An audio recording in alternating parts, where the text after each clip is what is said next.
Assalamualaikum warahmatullahi wabarakatuh. Tadi sudah disampaikan bahwasannya turunnya semua kitab-kitab suci itu mencampurkan dari yang pertama, terus yang kedua, ketiga sampai keempat. Jadi kitab suci yang terakhir itu kan Al-Quran. Jadi kalau nanti sudah tidak ada turun kitab suci lagi, bagaimana cara menyempurnakan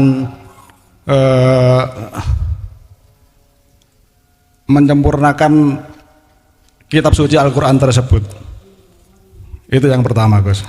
Yang kedua, untuk kalau kita lihat sekarang ini di Palestina itu terjadi satu tragedi kemanusiaan yang sangat luar biasa. Padahal di situ tempat banyak turun-turunnya kitab-kitab suci dari Allah. Jadi pertanyaannya, mengapa Allah membiarkan kejadian tersebut berlangsung secara terus-menerus dan berkelanjutan sampai saat ini? Terima kasih. Ini mohon penjelasannya. Assalamualaikum warahmatullahi wabarakatuh. Waalaikumsalam warahmatullahi wabarakatuh. Cara wong Jawa iku mungkin jenengan pernah dengar ana kitab garing, ana kitab teles. Yang dimaksud kitab teles iku adalah Al-Qur'anul Qadim. Itu siapapun tidak ada yang bisa mengubah.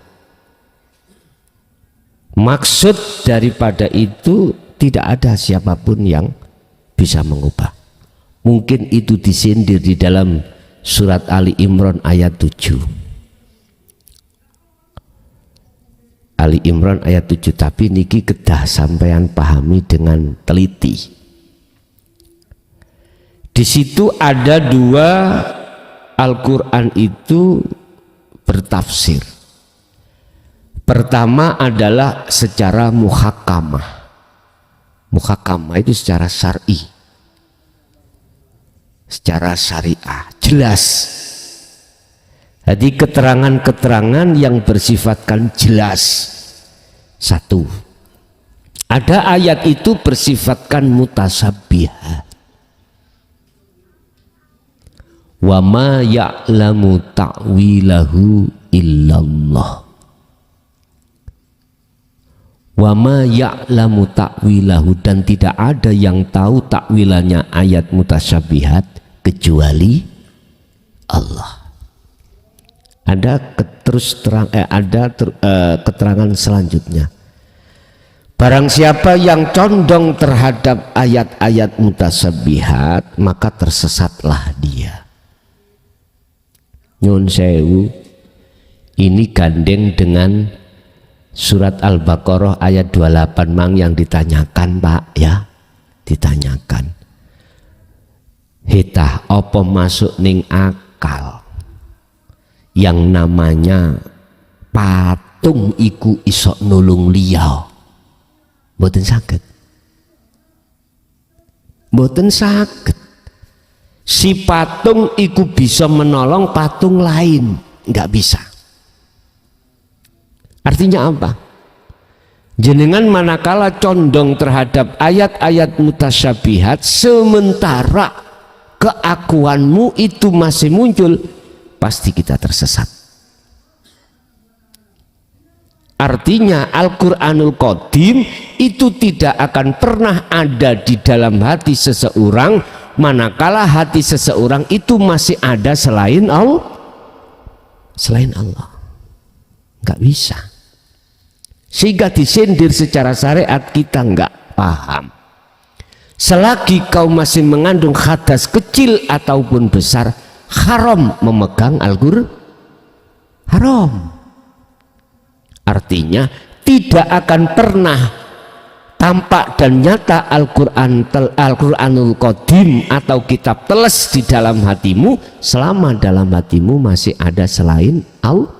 Nggak bisa, karena masih najis hati kita. ada hadas hati kita,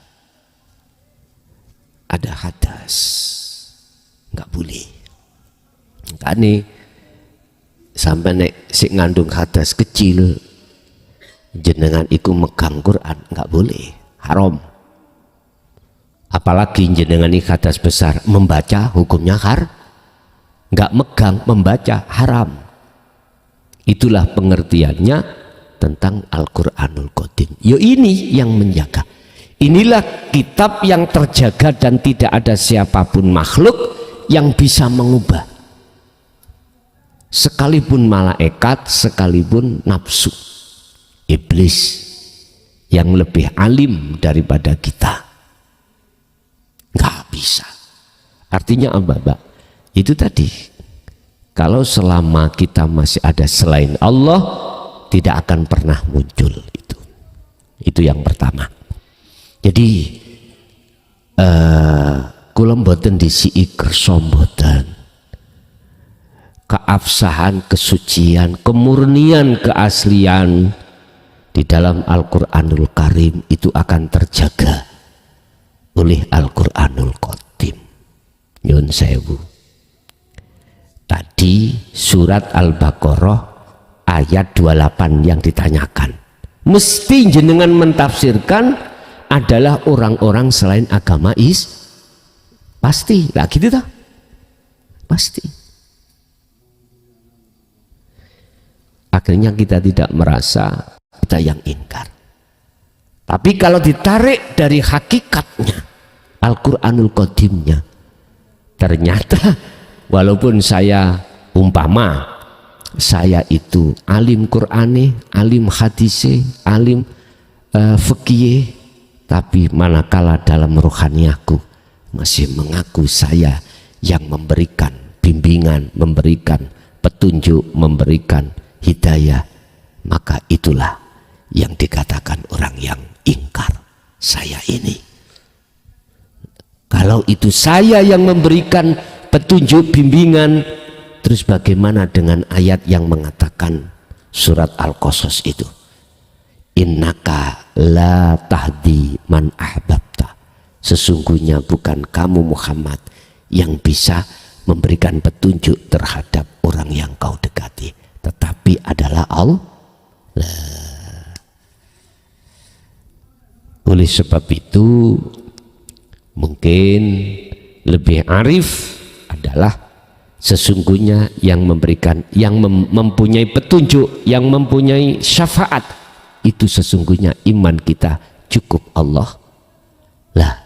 Bila mana terdapat pada diri Muhammad, itu sesungguhnya itulah hamba yang diizini oleh Allah membawa syafaat untuk kita sebagai umat. Lagi sangat arif. Mungkin ya seperti inilah bisa diterima dari sisi golongan kiri, juga dari sisi golongan kanan, begitu. Nah, yang kedua, bagaimana mensikapi tentang adanya tragedi mulai tanggal 7 Oktober Pak nggih? 7 Oktober di Timur Tengah itu. Mungkin jenengan satu sisi menuduh sing ngawali iku adalah apa namanya, siapa? Hamas lah gitu, mungkin lah gitu dah. Ya sampai delok sejarah sebelumnya,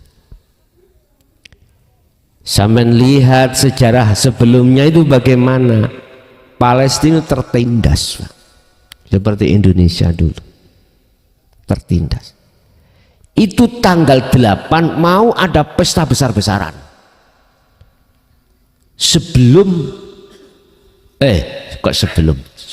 Sebelum tanggal 8 itu sudah ada pesta. Nanti tanggal 8 ada pemotongan sapi di Masjid Al-Aqsa. Masjid apa itu? Al-Aqsa. Lah, lu sama cari siapa? Yo, ojo ngomong cari siapa-siapa. Jadi semua mujahid itu rapat bagaimana ini nanti nggak terjadi. Akhirnya dihantamlah tanggal 7. Sebetulnya itu nggih mohon maaf, miturut grafik syariat loh ya, Palestina itu adalah terjajah seperti Indonesia dulu. Kita kalau buka-bukaan sejarah yang buka oning Quran wae, jangan buka sejarah yang lain. Kalau buka sejarah, Israel itu adalah kaum Pak, bukan negara. Tapi sekarang kok jadi negara. Kaum itu kaum dari kaum Yahudi itu kaum. Gampangane mereka ditolong akhirnya mendung. Sebetulnya kami bukan kapasitasnya untuk masuk di ranah itu, tapi oleh karena jenengan tanya, yes, tak jawab aja. Tapi nanti akan kukembalikan secara hakikat, ya. Kukembalikan secara hakikat. Sebetulnya Hamas itu melakukan 7 Oktober supaya 8 Oktober tidak terjadi seperti itu. Akhirnya para mujahid, makanya koyai kan Hamas, tapi akhirnya front yang lain muncul. Istilah bahasa koyai nawur lah, enggak, sudah mumet, rapat itu sudah mumet. Inilah mungkin awal persatuan dan kesatuan umat Islam diawali dari tanggal 7 Oktober. Lihat, akhirnya negara lain yang Islam, Yaman, ikut juga. Bisa-bisa Indonesia lah, tapi gak ngomong aku. Enggak, nantinya sama lihat, diikuti ya secara fisiki. Cuman saya tarik kapasitas saya secara hakikat, bukan secara syariat. Syariat itu tadi gegeran terus. Hakikatnya bagaimana? Kembali kepada individu. Di dalam diri ini, di tengah-tengah diri ini ada 2 sifat. Pertama sifat basariyah dan kedua basiroh. Basariyah kita diduduki nafsu nafsiyah dan amarah. Basiroh diduduki nafsu lawamah dan mutmainnah. Wama ubarri'u nafsi innan nafsa la amaratum bisu. Basariyah. Yang kedua illama rohima rabbi. Cenderung nafsu itu mengajak ruhaniyahmu itu melalaikan Allah, menyekutukan Allah, membuat jelek pada Allah dengan bentuk macam-macam Pak. Kalau kita kembali kepada surat Ibrahim ayat 3, tiga pos yang dijadikan nafsu supaya ruhaniyah jenengan itu lalai dengan Allah. Pertama, wa yastahibbunal hayatad dunya alal akhirah. Anda dilulu dengan urusan dunia. Anda ditarik supaya ruhaniyah cinta pada dunia. Iya Pak, ditarik. Dikasih bantuan gini-gini macam-macam. Kalau kita sudah masuk dalam perangkapnya nafsu, mesti alal akhirah, meninggalkan Allah Anda. Kapan hal itu terjadi? Saat jenengan itu akil balik, wis titik. Dijajah jenengan ini. Jagati ruhaniyah dijajah oleh nafsu, nafsiyah dan amarah ini Bapak Ibu. Udah. Akhirnya Allah menurunkan satu ayat, wa zuyyina linnasi hubbus syahawah. Ingat, nafsu itu bertengger di atas kesenangan hawa nafsu, yaitu disebut hubbus syahawah, cinta terhadap selain Allah. Apa selain Allah? Ayat itu diteruskan, minan nisa wal banin wal qanatiril muqantarah. Garwa nek wong lanang kang ya wong wedok, nek wong wedok kanggo wong lanang, nek wong lanang kanggo wong Makanya aja heran nek balik jenengan iku manuke.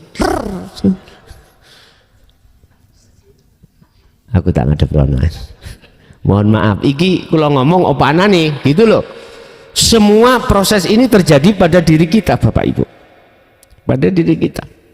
Akhirnya apa mana zaman sakniki, Pak, nek zaman dulu sik nulis surat ada yang mengantar ya. Sekarang enggak, WA. Tes. Zaman sudah masuk tambah modern sekarang lewat HP. Yang laki cari perempuan, sing perempuan yo memeti. Niki podo baleke ya. Udah diteruskan habis tentang masalah itu. Wal banin anak, kita mesti yang sudah nikah pengen punya anak, ditampilkanlah kesenangan dunia lewat anak. Lah di dalam keluarga apa Pak yang harus kita cari? Sandang pangan papan. Wal qanatiril muqantharah. Itu wis. Kalau kita rumah tangga mesti siapapun Anda pengen duwe omah lah ngene nggih sing mewah. Pokoke awak dhewe iku disibukno rohaniyah, tidak hanya jasmani maupun juga rohani, sibuk mikir bagaimana ekonomiku sukses. Wis ta, siapapun terjadi seperti itu. Sing pinter dagang, sing penting dunyane sukses lewat dagange. Sing pinter ngaji, ya apa segirane sukses dunyane lewat ilmune ngaji. Lah ngaten nggih? Mangkane ning ati aja heran mikir amplope pira, aja heran temenan. Karena mitung-mitung itu karena apa? Dirinya masih berlaku. Ya Allah ya Karim, fakta ini Pak, jujur. Subhanallah, berarti kita posisi dijajah.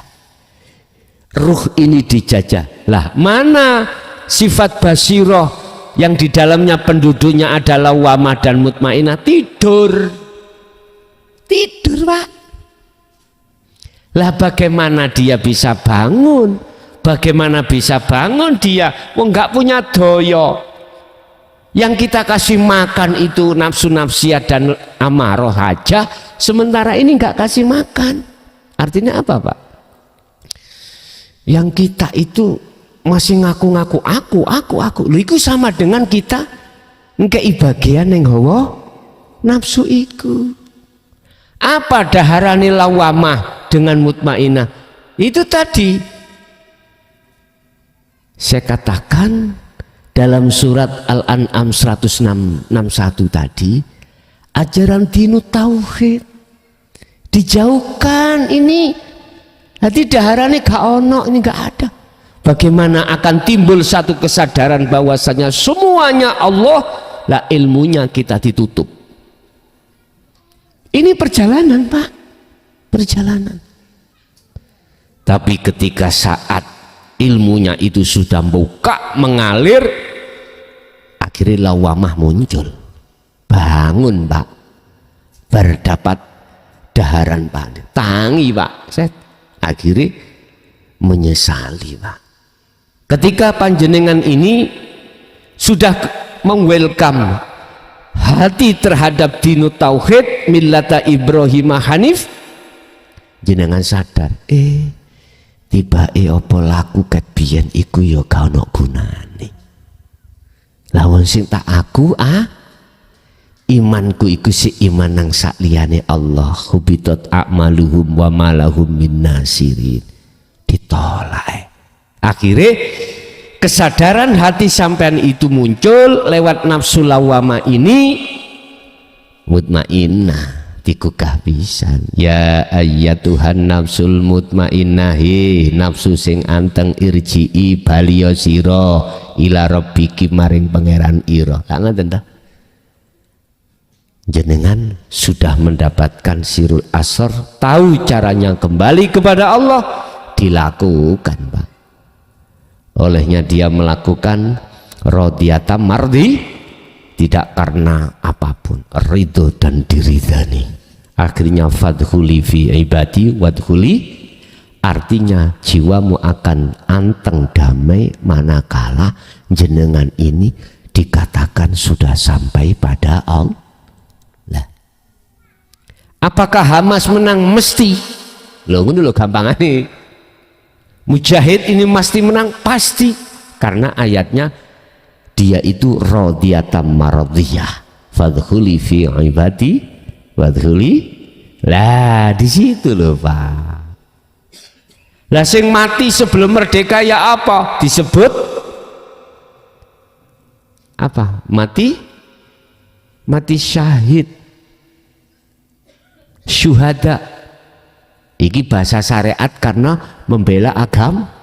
Sekarang kembali hakikat, jenengan sadurunge mati, sadurunge ketemu Allah, merangi nafsu, waktu sholat, waktu aktivitas apapun jenengan kok isdet syuhada. Ya lebih enak lah.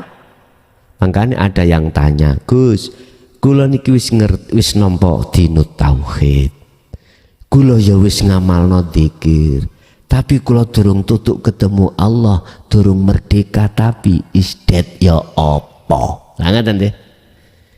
Inilah yang disebut syuhada, yang di situ Allah sendiri yang nantinya menjemputmu. Istilahnya jenengan iki ngerepotno Gusti, budal ngaji jaluk disusul. Ya enak Pak, masih garu dalane soto enggon. Nyun sewu ngaji, makanya saya itu belajar untuk tidak mau dijemput. Wis tak budal dhewe ae kek ana Sherlock. Lah ngoten ya. Ben gak ngerepotno jenengan. Berarti suhada itu ngerepotno Gusti. Wis dong ah. Hakikatnya itu mriku. Jadi inilah yang dimaksud Rasulullah, ya sahabat, kamu ini, kita ini sudah lepas dari jihad kecil, kita akan masuk jihad besar. Umatku akan mengalami jihad yang besar. Apa? Yaitu jihad melawan hawa. Iki sing paling berat Pak, paling berat. Ya muga-muga sing perang ana kono iku hatinya sudah millata Ibrahimah Hanifah. Wis dong nggih. Sekarang tergantung jenengan. Nek syariat sampean terpanggil budalo untuk jihad kecil ke sana. Kak gitu tah. Kula mboten menyuruh, mboten mengongkon, ndak. Kula nggih mboten menggak. Mboten apa menggak ya. Melarang ndak. Itu hak asasi Anda. Karena akhul muslim wal muslim, bahasa sarengat. Gak iso teko tutuk kono, duwemu apa? Duit 5.000 kasihkan, dikumpul no. Jadi oke, mbuh sapa sing tanggung jawab iso tutuk apa gak, aku ya gak ngerti. Tunggu mawon nek gak iso lah ngoten. Lah minimal itu. Ya sudah, bagaimana ditonton aja Pak, kelanjutannya kok piye ngoten lho. Gak tumon lakon itu menang ngarep. Sing akeh lakon iku nek wis remek baru menang. Remek dhisik jane. Sampai delok pewayangan niku mulai sore golongan Ngamarta diincak-incak ambek golongan Ngastino. Tapi mboso jeduk arepe subuh arepe habis sing menang Ngamarta, tapi yo remek dhisik ngaten lho. Wis ada lagi monggo. Assalamualaikum warahmatullahi wabarakatuh.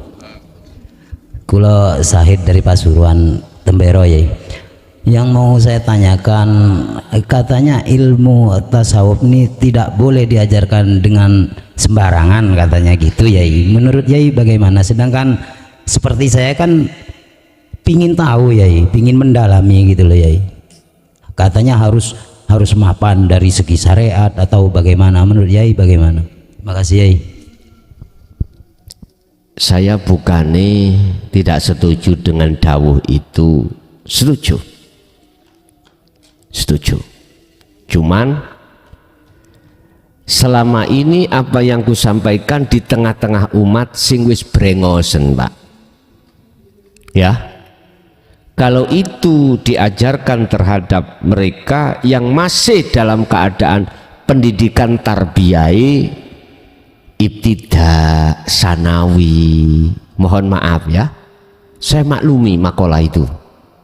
Tapi sing kami hadapi dulu pun brengosen. Kadang brengose ya sampun putih. Sekarang kalau bicara syariat, Pak, saya minta keterangan batas syariat kita boleh untuk tasawuf berapa? Nggak bisa jawab.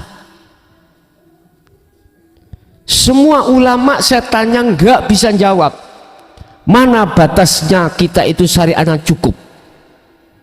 Apa hadis arba'in harus hafal? Sahih Bukhari harus paham? Nggak bisa jawab. Apa fikih kita itu sampai fatkul mu'in? Nggak bisa jawab. Ternyata jawabannya saya punya jawaban sendiri. Nek jenengan iki wis umur brengosen ngene iki, wis keluarga, apa mungkin jenengan mondok maneh zaman biyen umur 20? Nggak mungkin toh. Ya sudah, syariatmu sekarang berapa, ya itu. Inilah batas. Paling tidak jenengan iki menyesuaikan syahadat, sholat, zakat, puasa, haji, ya udah, sampai di situ udah. Sampai tidak dituntut untuk harus bisa membaca kitab nahwu sorope kudu lah. Sampean terus belajar ning kuno ketekan pati, terus apa sing tanggung jawab? Mohon maaf Pak ya. Jadi boleh bermakola atau beda pendapat, cuman saya berprinsip yang saya hadapi ini orang-orang yang sudah brengosen alias yang sudah berumah tangga. Kalau masalah syariat harus mumpuni, terus yang kita hadapi ini sudah berumah tangga, batasnya berapa? Semuanya nggak bisa jawab. Nggih, mohon maaf kalau boleh saya sedikit, bukannya bantah, enggak ya, bukannya bantah, cuman pengalaman pada diri saya. Sebetulnya itu saya takut kehilangan kau, ngoten lho asline. Nek sampean iku wis paham tentang tasawuf, pujaanmu enggak kepada aku, pada Allah. Lah ini le. Karena orientasi saya, hati saya adalah dunia, Pak. Dunia. Ujung-ujungnya dunia. Udah iki nggak bisa kututupi. Nggak bisa kututupi. Sudah banyak memang, sudah masuk yang mendebat saya di WA saya juga ada seperti itu. Terus aku ngomong gini, kalau orang ini kau larang untuk bertasawuf, terus orang ini sebelum dia sebelum mancik di situ, belajar situ mati, berani kau tanggung jawab? Nggak bisa jawab. Kita orang yang sudah alim ilmu syariatnya terus gandoli umat ini belajar ilmu tasawuf dengan alasan syariatmu api ono dulu misalnya ya. Apabila terjadi kematian, siapa yang tanggung jawab? Nggak berani, Pak. Diem. Mau untuk bertanggung jawab? Nggak mau. Bagaimana mungkin bisa bertanggung jawab patung siji ambek siji nih? Hah?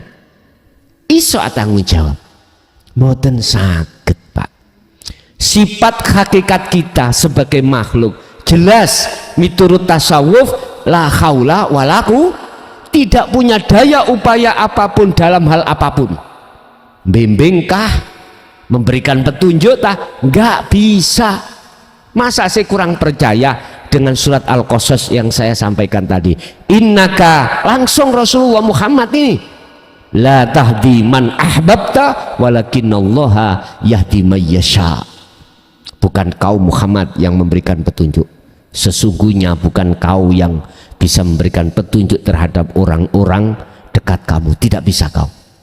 Tetapi yang bisa memberikan petunjuk adalah walakinallaha yahdi may yasha. Iki Quran Pak, bukan hadis, bukan ijma' qiyas, hukum yang tertinggi bagi kita sebagai umat percaya karepmu, gak percaya ya. Terus disimpulno, lah terus wayahe kapan? Lah tak jawab iki.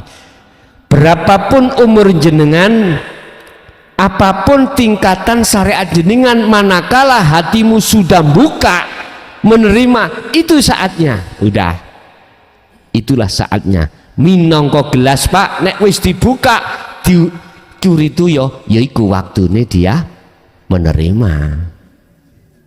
Saged dipaham nggih? Bah syariat sampean ikut tau wipis, kok ati sampean wis saged nrimo, itulah sudah waktunya. Sudah waktunya. Sebab akeh wong berngosi putih, bahkan putih sak berngot nisor gak gelem nrimo. Lho nggih, karena kita kedahuluan pinter dhisik, ngalim dhisik, akhirnya Gusti Allah napa tingalimi. Nggih mboten napa-napa, manakala ada yang berpendapat tasawuf itu gak boleh digelar di tengah umum, monggo, itu alasan jenengan, silakan. Jenengan punya makalah seperti itu saya hormati, tapi tolong hormati juga makalah saya. Apa prinsip saya? Apa yang saya hadapi itu orangnya tidak SD, tidak SMP, Pak.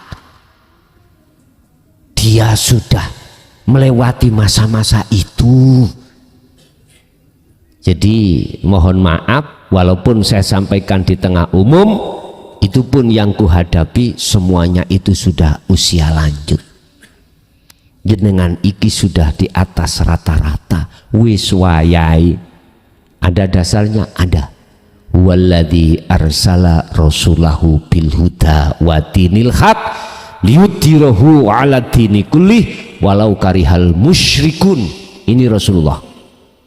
Dialah Allah yang mengutus utusannya, yaitu Muhammad pada saat itu menurut Quran, ya dah, dengan membawa hidayah, petunjuk, wa dinil haq, aidinu tauhid. Itu harus disampaikan di tengah-tengah, walau karihal musyrikun, wa qala aidan walau karihal kafirun, walaupun di tengah umum, walaupun banyak yang mencaci, tetap Allah mengutus utusannya untuk menyampaikan. Jadi mohon maaf yang tidak bersepaham dengan saya, nggih, silahkan, monggo. Saya hormati inisiatif jenengan, tapi saya juga punya makalah sendiri, prinsip. Apa prinsip saya? Itulah Pak. Jadi dalam surat Az-Zumar ayat 54, kembalilah lekas kau pada Tuhanmu dan berserah dirilah pada Tuhanmu sebelum kematian datang. Itu prinsip saya, dasar saya, mengapa saya sampaikan di tengah umum atau di tengah-tengah yang katanya orang itu syariat tipis. Mohon maaf, urusan diterima atau tidak diterima, monggo, monggo. Boleh kita beda pendapat, beda makalah, tapi mohon maaf, kalau bahasa saya, mari kita saling menghormati pendapat orang orang lain. Begitu Pak. Berhubung pendapat saya tidak dihormati, akhirnya terjadilah saling gesek. Ya wis tak malum ya, wong gak ngerti diapa nih. Lo ngoten tuh, ngoten itu tambah ngamuk-ngamuk Pak, karena dia sangat merasa sangat mengerti, sangat merasa lebih alim, lebih tua dan lain sebagainya. Begitulah fakta di lapangan. Ya wis Israel ambek Palestina yang ngunu akhirnya perang. Lah ngoten nggih. Nggih, pun monggo malih.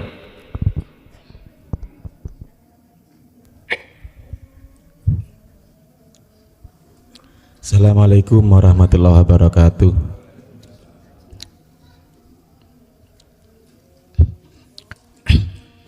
Nun sewu Gus, iki kula dereng wonten sing pas jawabane teng lintune Gus.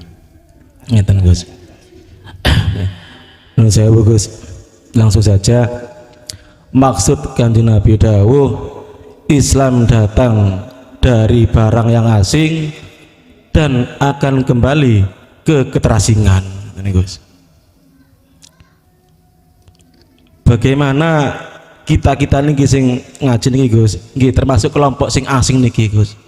Fakta di lapangan nggih nun sewu mengajak kita ke hubus syahwat niku. Di lapangan faktanya. Ngeten Gus.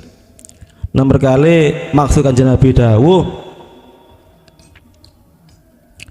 sampai kapan kula niki Gusti Kanjeng Nabi dzikir teng Gusti Allah. Kanjeng Nabi jawab dawuh sampai kon dianggap wong gendeng. Nah niku pripun Mas Gus? Matur sembah nuwun. Assalamualaikum warahmatullahi wabarakatuh. Waalaikumsalam warahmatullahi wabarakatuh. Memang Bapak Ibu,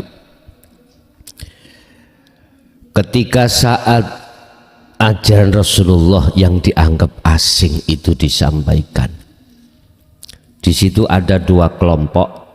Wa minhum man hadallah.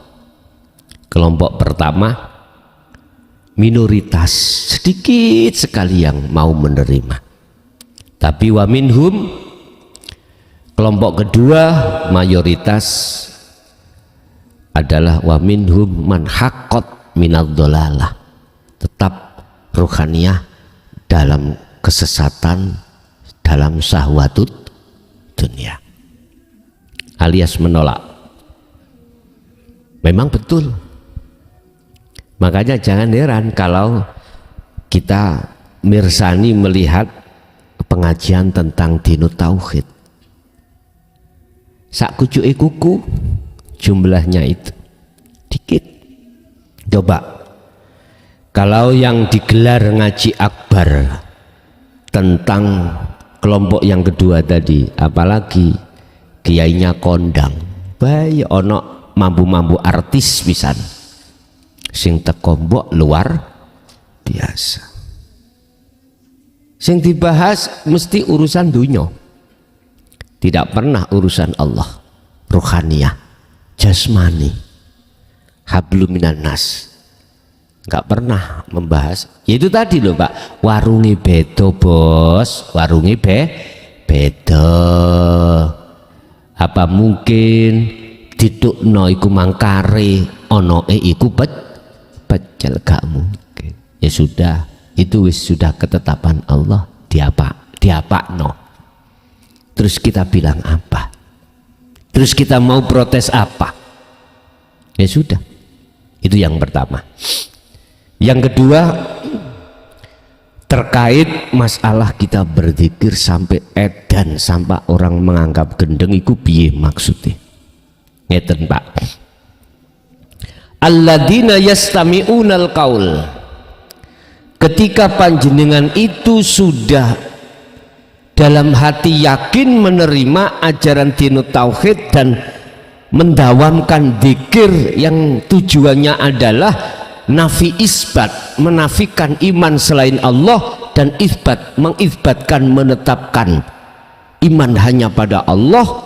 Mengapa di situ dikatakan sampak gendeng? Artinya ruhaniyahmu itu jangan sampak tidak, yang jenengan cintai tidak pada Allah. Mungkin ini bisa dilihat dalam surat Ali Imran 31, Pak. Dikatakan kekasih. Qul in kuntum tuhibbunallaha fattabi'uni. Katakan Muhammad terhadap umatmu. Apa yang dikatakan? Wahai umatku, jikalau cintamu ingin betul-betul diterima oleh Allah, ikuti aku. Berarti kalau ngomong cinta urusannya dengan mahabbah, dengan gendeng. Gendeng lah bahasa Jawa toh Pak ya. Nek atimu belum sampai gendeng nang Allah, ya ojo sampai leren dikirmu. Tujuan dikir itu adalah supaya dalam hatimu itu terbangun rasa cinta hanya pada Allah. Itu kalau konteksnya cinta. Kalau konteksnya iman, jangan berhenti dikirmu itu manakala imanmu itu belum hanya pada Allah. Masih ada iman selain Allah, jangan berhenti. Yang kumaksud dzikir di sini adalah ingat bahwasanya semua itu sing agawe hanya Allah.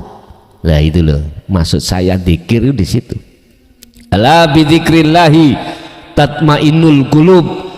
Ingatlah, hanya dengan berzikir hatimu pada Allah lah yang akan menjadikan hatimu tenang. Di dalam bahasa tatmainnul qulub iki nggih gendeng wau. Cinta dalam hatimu sudah tidak cinta pada selain Allah. Walaupun secara jasmaniahmu kau masih mencintai istri, anak, harta benda, monggo, tapi khusus ruhaniahmu itu hanya pada Allah. Ini yang dimaksud zikir yang tidak boleh berhenti. Berarti jatuhnya di mana? Sirul asrar lagi. Rasulullah dan pengikut-pengikutnya yang disebut tabi'in alladzina yastami'unal qaula alladzina yadhkuruna Allaha qiyaman wa qu'udan wa 'ala junubihim. Ketika beliau-beliau itu berdiri untuk apa? Ada kalanya berdiri jenengan bekerja, berdiri sholat, berdiri apapun. Wa qu'udan ketika dia duduk dalam rangka apapun.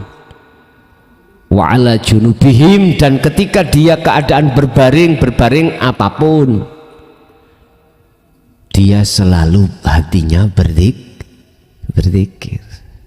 Itu kalau sudah betul-betul hati itu zikir mancep sampai terhadap musyahadah, kata Rasul tadi dalam surat Ali Imran 31, yuhibbukumullah, kalau betul-betul kau mengikuti aku dengan sempurna, maka yuhibbukumullah, Allah bakal rimo cintamu. Loh ngoten lho Pak, yuhbib bakal nrimo sapa Allahu Gusti Allah, nrimo menyang cintamu, sebab cintamu yang tadinya terhadap selain Allah sudah kau lepaskan. Imanmu yang selain Allah tadi masih ada, sudah kau lepaskan. Terus bagaimana kesalahan-kesalahan kami berpuluh tahun beriman selain Allah, alias syirik khafiku di dalam hatiku itu banyak. Wa yaghfir lakum dzunubakum, diampuni Allah. Jangankan dosa zina, dosa yang paling besar kan menyekutukan Allah toh Pak. Mbah ni dosa di sepuro apa maneh anak putune dosa. Itu Pak, artinya jangankan dosa secara jasmani kita lakukan itu enggak diampuni Allah, lah wong dosa secara rohani syirik diampuni loh. Inilah yang dimaksud taubatan nasuhan, tobat yang tidak mau melakukan terulang kembali. Lah disinilah Pak, jadi maksud jangan berhenti zikirmu jikalau tidak gendeng. Itu bukan gendeng ngelayap niku mboten. Artinya hatimu jikalau masih ada selain Allah, teruskan berzikir rasa tadi. Jikalau hatimu masih ada cinta selain Allah, teruskan zikir itu, pasti akan geser Pak. Apa urusan dunia yang sampean cintai mesti akan geser, diputus Allah. Niki mesti, betul insya Allah mesti. Siapapun Anda, kalau betul-betul hati jenengan itu menghadap untuk bertemu Allah, maka Allah di situ akan memutus hubungan rohaniah jenengan dengan urusan dunia. Makanya jangan heran nek jenengan semakin ke dalam lakoni zikir, jenengan tambah melarat ya. Ojo heran. Melarat dohi batine maksud kula tentang urusan dunia. Urusan dohir apabila diputus sekalian oleh Allah, ya wis iku apik monggo Allah. Terkadang nggih diputus sampai dohire Pak, enak-enak dagangan kita, bisnis kita lancar, lah kok langsung jatuh. Ojo heran, memang begitu. Kalau sampean gak kepingin ngono, gak usah nang tauhid. Makanya jenengan kalau siap nang tauhid harus siap menghadapi kenyataan baik secara ruhaniyah maupun secara dohiriyah. Sebab ingat, ad-dunya mataul ghurur. Apa? Sing kok anggap urusan dunia yang katanya segala-galanya itu menipumu. Buktinya kau mati ya kau tinggalkan. Pabrikmu ning ngoro, ning Pasuruan ya dah, jumlah piro? Gak mungkin melok nang jero kubur. Gak mungkin ngetutno rohaniyahmu, gak mungkin. Yang mesti dijadikan sebagai royoan ahli waris. Isok tukeran barang lho Pak, bacokan barang perkara warisan itu luar biasa. Cih, kok bisa Gus? Iya, saya pengalaman jadi kepala desa. Iya, lho nggih, gara-gara mohon maaf lho Pak ya, tanah 1 meter lho, dulur sampai dulur, nggih ngapunten Kang Kada, kok dibiarkan isok bacokan barang. Lho estu tukaran mboten sampai seprene gak wawuh kula bisa. Lho nggih. Makanya kalau jenengan punya prinsip, saya juga punya prinsip. Ya gak salah kita sebagai orang tua mengumpulkan kekayaan kalau ditanya is kanggo anak-anak sesu. Lah ngaten nggih? Monggo iku hak sampean. Terus anak dibiarkan tidak dididik dengan agama, hanya dididik dengan umum. Itu hak sampean monggo. Tapi nek cara bahasa prinsipku, punya prinsip beda. Kalau saya punya prinsip, anak hanya saya tinggali ilmu dengan cara dididik. Kalau nggak bisa didik, di pondok nih. Udah. Sebab dengan ilmu itu, mohon maaf, nanti perkara-perkara urusan dunia itu katut sendiri. Ilmu itu nanti dikembangkan. Tapi kalau kita warisi pabrik 1 misalnya, gak amanah ya pisan, akhirnya habis royoan. Kalau ilmu ndak, ini saya meniru abah saya memang. Jadi Pak iku wis gak iso ninggali apa-apa ya. Ono masjid situ tak wakaf nih, wis kuwi mondok wae, mondok. Sedawa ya putrane 12 iku dikon mondok kabeh. Wis. Jadi namanya anak mondok kan dewe-dewe to Pak ya. Ono sing jalur Gaza, ono sing jalur Palestina, wis jalur itu terserah. Wis. Memang dulu itu sebetulnya kami itu jurusannya itu kedokteran Pak. Saya pernah masuk di UNER itu mengambil jurusan kedokteran tahun 90, ikut UMPTN dulu itu. Tapi ketika aku masuk nggak ada 1 bulan Pak, gak kerasan. Yes, memang sih nggak ngerasane Gusti Allah. Padahal kalau mulai ibtidak ning pondok, sanawi pondok, alian pondok. Karena ada saudara saya satu mengarahkan saya supaya menjadi seperti dia. Dia sampai di Kairo dan lain sebagainya. Maksudnya beliau, saya itu diarahkan supaya seperti dia. Padahal dia pun juga di pondok. Karepe iku ilmu agamamu ambek umummu iku seimbang, karepe ngoten. Akhirnya masuk ke jurusan kedokteran. 1 bulan iku Gusti Allah mboten ngrasakno kula ning gunung. Hanya sepele gara-gara sak ruangan iku ana arek wedoke. Oke. Kuliah nih, Pak. Ada anak perempuan di UNER itu agak bebas, Pak. Artinya masih banyak wanita itu tidak berkerudung. Kula kaget toh, Pak ya. Ibtidak, sanawi, aliyah, sekolah iku ketemu lanang-lanang tok. Enggak pernah ketemu wedok, enggak pernah.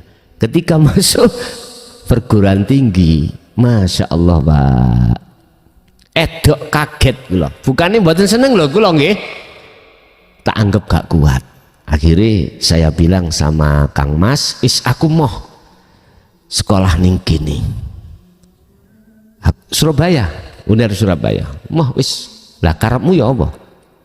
Wis aku golekno apa jenenge kuliah sing ning kono kuwi kalau arek wedoke. Akhirnya dilebokno IAIN, dulu IAIN Surabaya. Eling nggih. Duka sakniki napa jenenge? Wina. Terus mondok ning Dresmo, gitu. Mondok ini ning Dresmo wis cocok. Sekolahnya sing gak cocok, ketemu arek wedok maneh. Tapi kerudungan. Bukannya kula mboten seneng, entah nggak tahu hatiku kok yo dikersakne Allah iku nyawang arek wedok gak seneng, wedi ngoten. Wedi. Ya nggak tahu. Terus akhirnya kula lapor Kang Mas dulu akhirnya kan ya jadi dosen sanayan di Win tadi ya, di Win. Tapi almarhum sudah. Karepmu ya apa? Kula disentak ngoten. Tak jawab, kuno keras kula keras. Karepku karepe Gusti Allah. Ngono kula. Nggih, akhir wis sak karepmu ya wis. Sampean gak usah nyetir aku. Akhirnya niku, Pak. Wis. Kula tinggalkan semua apa, kula tinggalkan setutno apa karepe ning ati iki. Gusti Allah ngongkon nang ndi? Akhirnya kula jalani mang sampai tahun 95 kalau nggak salah. Terus kula mantuk niku, mantuk terus langsung ngajar pondok hukum syariat sampai 5 tahun. 2000 langsung tauhid, ngajar tauhid niku. Jadi apa mang pitakone mbelakrak tutuk kuno dalam pitakone mang apa? Oh sampak gendeng, ya. Jadi kembali kepada zikir, sing dimaksud sampak gendeng itu adalah hati jenengan sampak hilang rasa cinta selain Allah. Kalau iman sampai hilang rasa iman selain Allah, pasti Pak nek jenengan terus. Makanya dalam surat Al-Insan 25-26 yang dikatakan Rasulullah, wadhkur isma rabbika bukratan wa asila. Pagi sampai sore Muhammad, biar hilang semua iman dan rasa cintamu terhadap selainku, zikir terus sampai sore. Pagi sampai sore. Pagi itu apa? Munculnya srengenge, hurubu samsi, tulu usamsi. Ada yang mengatakan tulu utawa munculnya fajar sotik, berarti subuh. Sampai kapan? Ila hurubi samsi, hatta hurubi, sampai ke surupnya sangi, berarti maghrib. Bahasa Suris seperti itu. Ada yang mengartikan wa asila itu adalah petang. Petang itu bengi. Terus kemudian dilanjutkan wa minal laili fasjud, sepertengah malam kamu harus juga berzikir terus sampai pagi. Berarti ringkesnya 24 jam. Wis tah nek jenengan terus berzikir sirul asrar, mesti jenengan gendeng. maksudnya gendeng. Mesti hati sampean itu akan semakin lama akan menjauh, tidak mencintai, tidak mengimani selain Allah. Itu pasti, Pak. Itu pasti. Gak kadek gak, nek gak percaya buktekno. Kan jenengan sampun kula wene deadline toh, pertama setelah beat kan 40 hari 40 malam. Sebetulnya itu 24 jam itu gunakan berzikir sirul asrar. Gendeng jenengan, gendeng. Bukan gendeng sing tak maksud edan dalan-dalan, bukan. Cintamu, hatimu terhadap selain Allah mesti dikikis Allah. Entah jatuhnya di hari keberapa, itu urusan Allah. Sebab wa man kana yarju liqa Allah fa inna ajalallah la'at. Barang siapa yang betul-betul dalam hatinya ada keinginan untuk bertemu Allah, lah ini Allah berjanji dalam waktu yang sudah ditentukan pertemuan tersebut. Allah mempertemukan terhadap diri jenengan itu kalau di dalam diri jenengan sudah bersih dari perkara yang menyekutukan Allah. Ada lagi.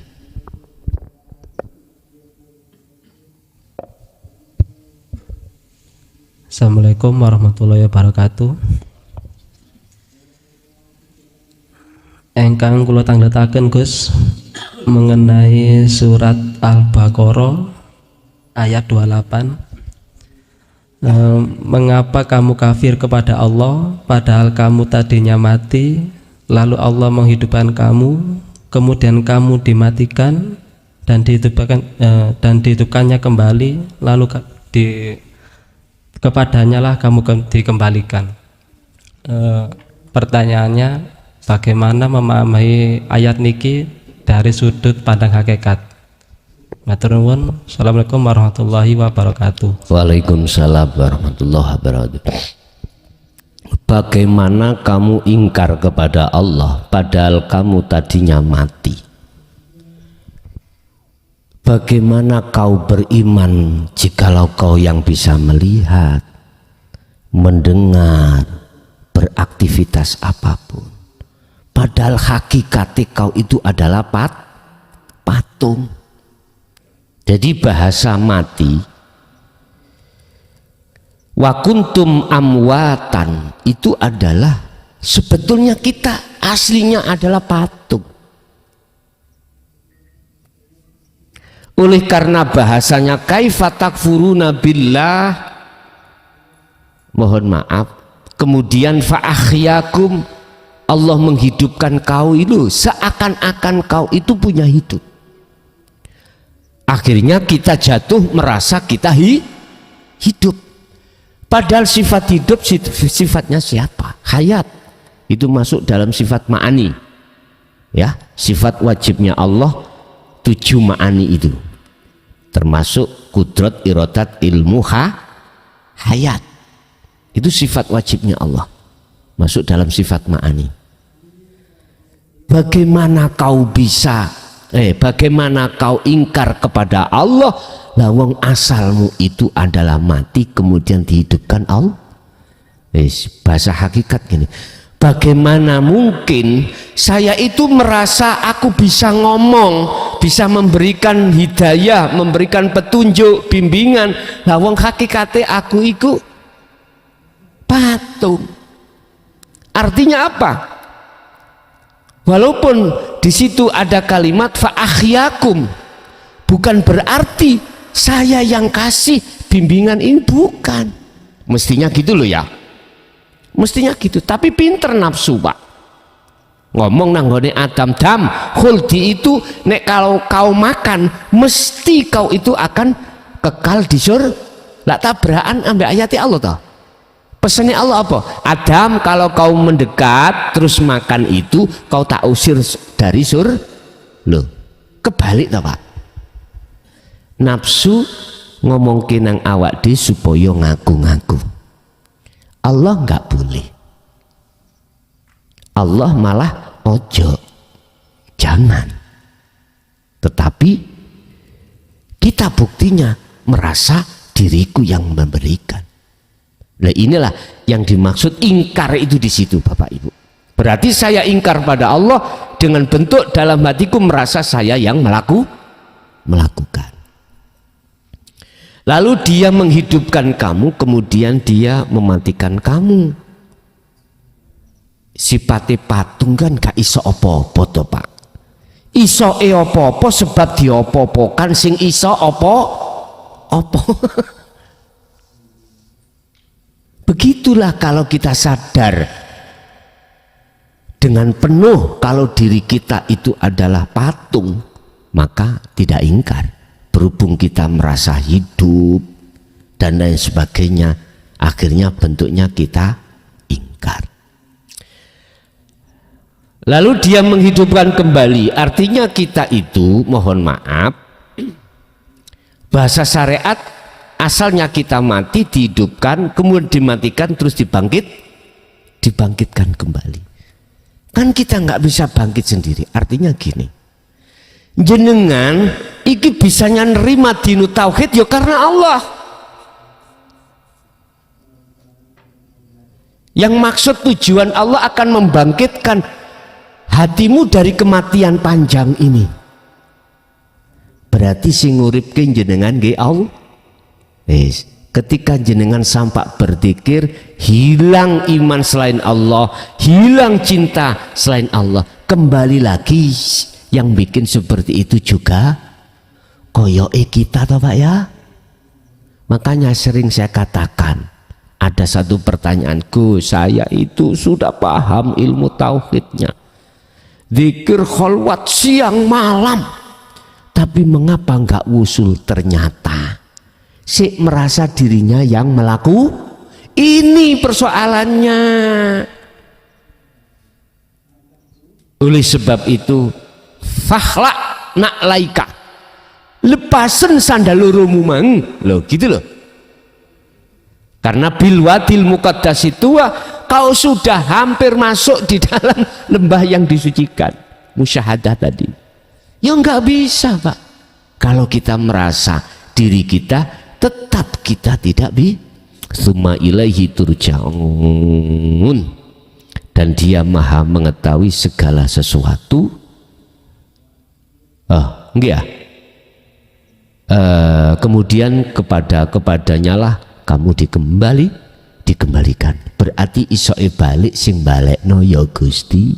Lah di situ Anda menafikan koyoe dengan bentuk meniadakan selain Allah. Koyoe asline itu semuanya sing meniadakan juga Allah, yang mengisbatkan juga Allah. Terus di tangga sebelah ngomong, nek kabeh ngono Gusti Allah, yo jenengan gak usah sakit hati aku nek bendino maksiat iku yo karepe Gusti. Saya nggak mau menerima ajaran Rasulullah iku yo karepe Allah. Lah apa kau sakit hati? Sopo sing sakit hati? Tadi kan sudah saya katakan, saya cuman menyampaikan saja, urusan kau iku mau terima atau tidak terserah panjenengan. Dengar tanda. Bagaimana mungkin patung iso sakit hati Pak? Nyun sewu, patung iku kalau dijiwit krasa mboten? Mboten. Itulah gambaran Rasulullah ketika beliau ditapuk pipi kanan, dikasihkan pipi, maksudnya gitu. Bukan maksudnya terus sampai dijawewit gak krasa, ndak. Hati ruhaniyah jenengan tidak akan merasa sakit karena hati sampean posisinya nyuwun sewu wa ilaihi summa ilaihi turja'un, sudah kembali kepada Allah, pada Allah. Ya sudah, akhirnya tadi patunglah kita. Jadi begitu Pak, mutasabihat ayat di situ adalah bentuk saya merasa diri saya yang melakukan atau yang melakukan makhluk, itu bentuk keingkaran kita. Sebab bagaimana mungkin coro akal iki jane gak nutut yang namanya patung iku sok protes sih gak, mboten masuk akal. patung isok nulung nang liyane ya gak masuk akal. Oleh karena kita merasa diri kita yang hidup, akhirnya Gusti Allah sifatnya hidup itu kita rampas, akhirnya kita yang takabur. Nah inilah persoalannya. Akhirnya dalam Al-Baqarah 28 saya disebut sebagai orang yang ingkar. Oke, ada lagi?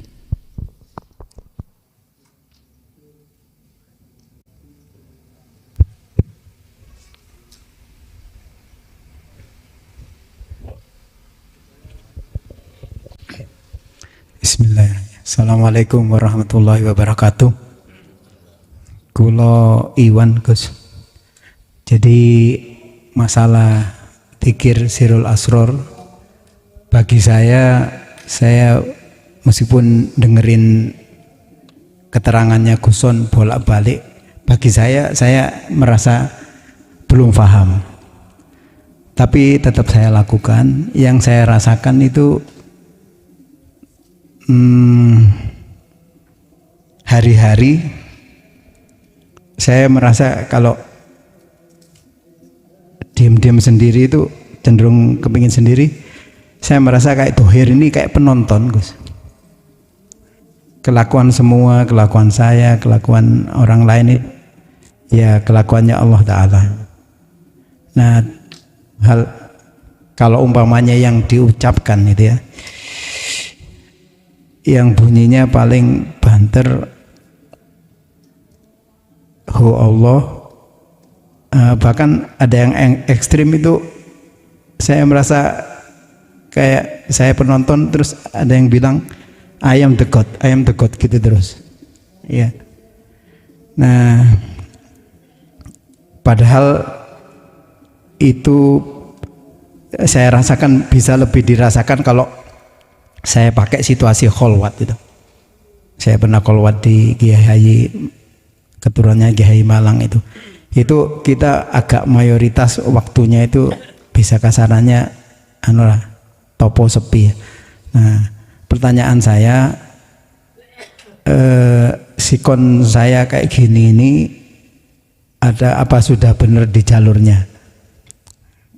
Terus yang kedua, bagaimana manajemen zikir? Saya lihat kesukaan jenengan sama kesukaan saya, atau bisa disebut istri kedua itu sama, yaitu bulu tangkis. Kemudian soal alumni jenengan berarti adik kelas saya gitu. Nah, ini maksud saya bagaimana manajemen waktu, maksudnya manajemen zikir dikala kita hidup bukan di tempat kholwat. Jadi di pekerjaan hari-hari seperti jenengan sebagai kepala desa masih bisa gitu kan. Mekaten Gus. Jadi pertanyaannya adalah sikon saya ini benar ndak?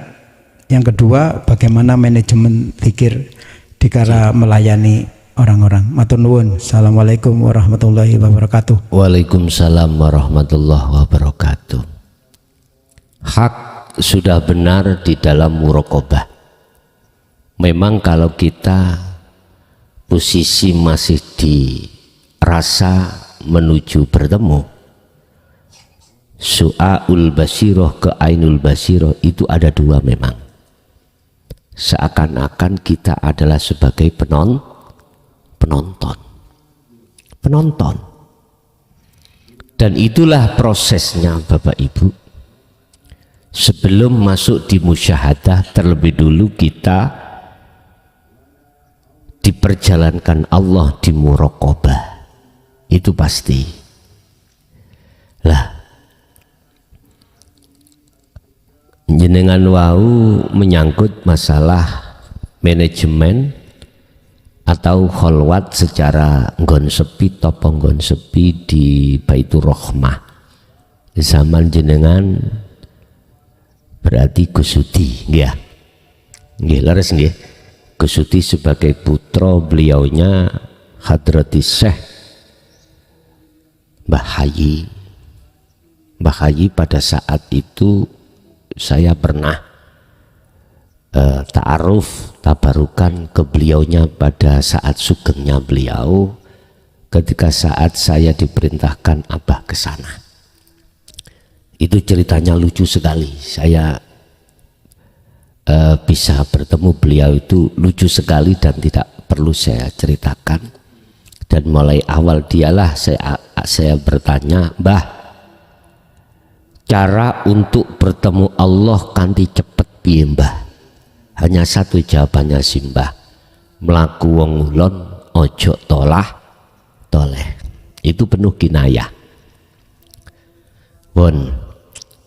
Terus masalah manajemen kita, bagaimana berzikir di tengah-tengah kita itu ditoponggon rame. Sistemnya itu ada di surah Al-Insan 25 yang ini dilakukan oleh baginda Rasul. Wadhkur isma rabbika bukrata wa asila. Ketika saat jenengan jasmani iki berinteraksi dengan urusan dunia, entah kerja, entah bertemu teman kita, muhadasah atau omong-omongan, atau di tengah keluarga sama anak istri omong-omongan, sistematis untuk bisa bertemu Allah di situ cuma satu. Apa? Dan ini caranya juga diungkap di dalam surah Al-Baqarah ayat 256.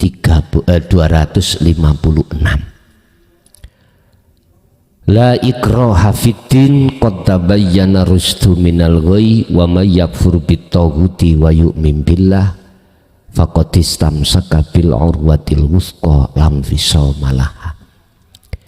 Pegang teguh tali Allah yang sering kita sebut hablum minal tali. Hablum niku tali, nggih tali niki. Mana yang disebut tali Allah?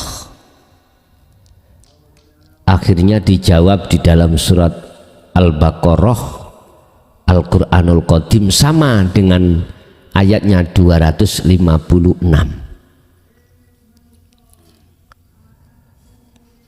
Wa huwa adzikru bisiril asrar fi su'aul basirah ila ainul basirah.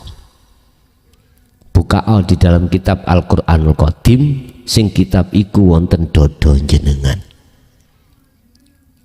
Terus di dalam Al-Quranul Karim 256 itu fungsi daripada sirul asr adalah yakfur bitaghuti wa yu'min billah.